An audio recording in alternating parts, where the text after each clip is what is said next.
अमेरिकी राष्ट्रपति Donald Trump बार बार क्यों बदल रहे हैं युद्ध की समय सीमा। ईरान आखिर किस रणनीति के दम पर अमेरिका के सामने टिका हुआ है, इस पर भी एक बड़ी रिपोर्ट सामने आ रही है। वहीं इधर हमारे देश में विपक्ष से कांग्रेस के नेता राहुल गांधी ने पीएम मोदी पर तंज कसा, एलपीजी संकट पर भी ये बात कही है। ईरान में घुसा अमेरिका, बचा लाया अपना पायलट। जी हाँ, आखिर ईरान में 24 घंटे कैसे जिंदा रहा अमेरिकी पायलट। 7000 फीट की ऊंचाई पर चढ़कर पायलट ने खुद की जान बचाई और इस रेस्क्यू ऑपरेशन की पूरी स्टोरी जानकर तो आप खुद ही हैरान हो जाओगे। तो आइए दोस्तों देखते हैं ईरान इजराइल जंग से जुड़ी आज की 10 बड़ी खबरें। सबसे पहला अपडेट देखिए, 45 दिन के युद्ध विराम के लिए भी बातचीत हुई और ये बातचीत जारी है। रिपोर्ट्स में बड़ा दावा किया जा रहा है ईरान इजराइल यूएस वॉर को लेकर 45 दिन का सीज फायर यानी युद्ध विराम लग सकता है। ईरान और अमेरिका के बीच इस सीज फायर को लेकर बातचीत जब अंतिम चरण में चली रही थी, तब फिर से ईरान पर इजराइल के भयंकर हवाई हमले देखने को मिले और इन हमलों में अब तक 25 लोगों की मौत हो गई। पश्चिम एशिया का पूरा इलाका इस समय युद्ध की आग में धधक रहा है, जहां हालात हर घंटे हर दिन और ज्यादा खतरनाक होते जा रहे हैं। अब ईरान अमेरिका और इजराइल के बीच सीधी टक्कर इस कदर भीषण रूप ले चुकी है कि ये जंग आज 37वें दिन में प्रवेश कर चुकी है। इस संघर्ष के मिसाइल हमले, धमाके और जवाबी कार्रवाई ने पूरे मिडिल ईस्ट के क्षेत्र को दहला दिया है। इस बीच आज डोनाल्ड ट्रंप ने कहा कि ईरान पर अब अगले भयंकर हमलों का समय भी तय हो चुका है। ठीक कल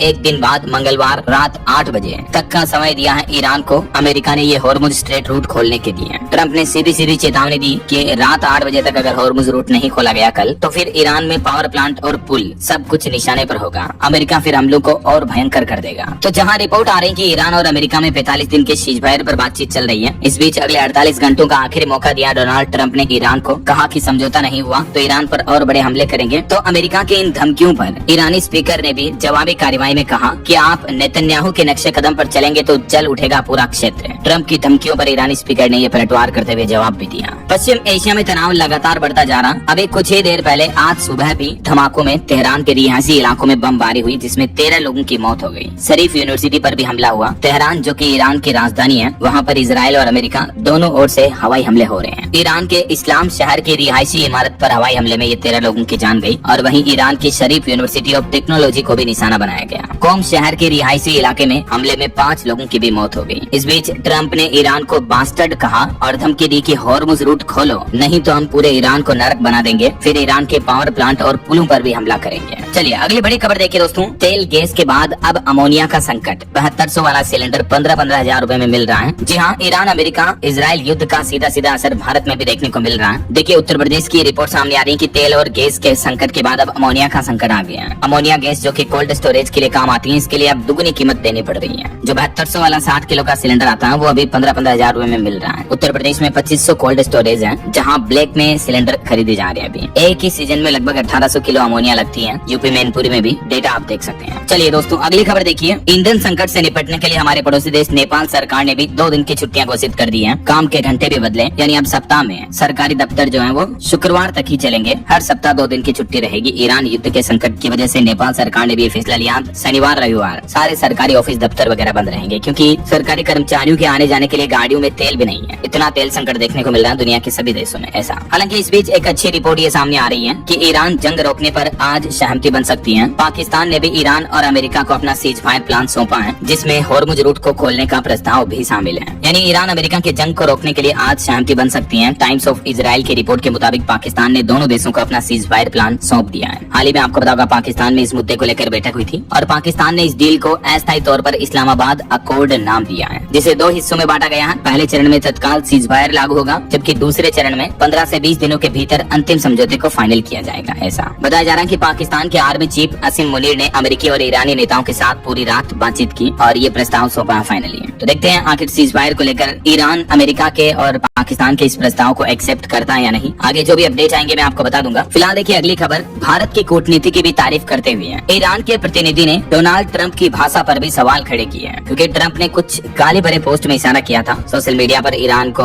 48 घंटे का अल्टीमेटम देने के लिए। तो ट्रंप की भाषा पर ईरानी प्रतिनिधि ने भी सवाल खड़े किए और भारत की कूटनीतिक रणनीति की तारीफ भी की। वही खबर है कि ईरान युद्ध का असर देखने को मिल रहा। अब पश्चिम एशिया की सैटेलाइट तस्वीरें जारी नहीं करेगी कंपनियां। अमेरिकी राष्ट्रपति डोनाल्ड ट्रंप ने यह भी निर्देश जारी कर दिया है। युद्ध जारी रहने तक कंपनियों को इस क्षेत्र की उपग्रह तस्वीरें पब्लिकली शेयर नहीं करने की चेतावनी दी है। और खबर देखिए, इजराइल के प्रधानमंत्री बेंजामिन नेतन्याहू ने भी ट्रंप को कॉल किया। अमेरिकी पायलट के बचाव अभियान को साहसिक फैसला बताया, क्योंकि आखिरकार ईरान के पहाड़ों में छिपा था जो अमेरिकी पायलट 36 घंटे में दुश्मन के बीच से अमेरिका के सेना सेना ने पायलट को बचा लिया। डोनाल्ड ट्रंप खुद बोले कि ये एक ऐतिहासिक और सबसे साहसिक रेस्क्यू ऑपरेशन रहा है। 3 शब्दों का वो कोड वर्ड जिससे पायलट की जान बची। इस संदेश को यूएस ने पहले तो ईरानी चाल समझा था, लेकिन फिर यूएस आर्मी ने इस मैसेज को डिकोड कर लिया। वो 3 वर्ड का संदेश था, ईश्वर की शक्ति। तो पहले तो ट्रंप का कहना कि ये संदेश सुनकर ऐसा लगा कि यह ऐसा वाक्य है जो आमतौर पर मुस्लिम संदर्भ में इस्तेमाल होता है। इससे ये संशय पैदा हुआ ईरान को कि कहीं उनके पायलट को पकड़ा तो नहीं लिया गया ऐसा, या फिर ईरान की ओर से अमेरिकी बलों को फंसाने के लिए झूठे संकेत तो नहीं भेजा जा रहा। लेकिन फिर इस संदेश का मतलब था कि भगवान अच्छा है और ये इनके सर्वाइवल मैसेज का एक कोड वर्ड था, जिसे फिर यूएस आर्मी ने डिकोड किया। आखिर 24 से 36 घंटे तक कैसे जिंदा रहा अमेरिकी पायलट 7000 फीट की ऊंचाई पर पहाड़ियों के दर्रों में वो ईरान के ढूंढने वाले सेना के जवानों से बचा रहा। ये पूरे रेस्क्यू ऑपरेशन की अगर आप डिटेल जानकारी देखना चाहते हो तो थोड़ा सा वीडियो को पॉज करके देख लीजिएगा, अगर आपको ये रेस्क्यू ऑपरेशन जानने में इंटरेस्ट है तो ये रही दोस्तों आज ईरान इजराइल अमेरिका जंग से जुड़ी कुछ 10 बड़ी खबरें। हम उम्मीद करते हैं कि जल्द ही सीज फायर पर बातचीत होगी और दुनिया में शांति कायम होगी वापस।